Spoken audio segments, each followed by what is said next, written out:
Nigobono abwatani amo nabo bonchiri ao emergency ya Kenya nigobono banyigania serikali koira Ebirengererio aba Kenya itaraetie biri ya Tobacco Control Amendment Bill yo mwaka wechi 2024 kwa barichiko nigobono banyigania serikali koira Ebirengererio aba Kenya abonchireria amo nabarimi kuru Ebirengererio byabo igoro ye biri yo Enyia aba Kenya banyakoba itarachiko bakwetu warichiko kubwatikana ane biri Enyia yabeko asense mogo sase parliament kubwatikana ane ebili yetu Today, on behalf of PERAC and thousands of businesses and citizens who have appended their signatures to these petitions, we are calling on the National Assembly to ensure that the Tobacco Control Amendment Bill 2024 is subjected to comprehensive, nationwide and physical public participation before it proceeds any further. Our position is simple.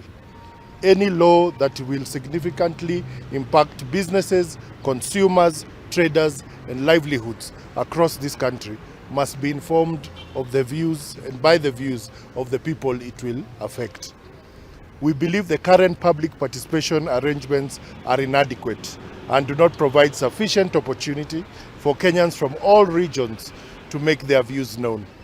We have today presented petitions from Kenyans drawn from various constituencies across the country who are asking Parliament through the National Assembly's Committee on Health to take this conversation beyond Nairobi and into the counties.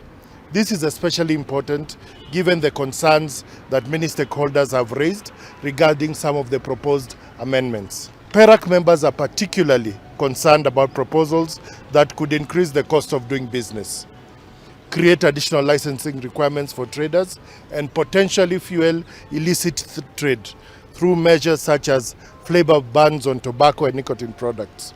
Our members believe these issues deserve wider consultation and deeper assessment of their economic and practical implications.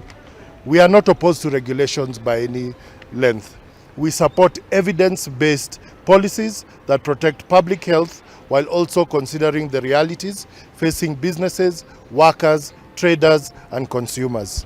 However, such policies can only be effective when they are developed through an open, transparent, and inclusive process. We therefore respectfully urge the National Assembly not to repeat the shortcomings that stakeholders say characterize the earliest process at the Senate. Instead, we ask members of Parliament to conduct genuine nationwide public participation and give all affected Kenyans an opportunity to be heard before any final decision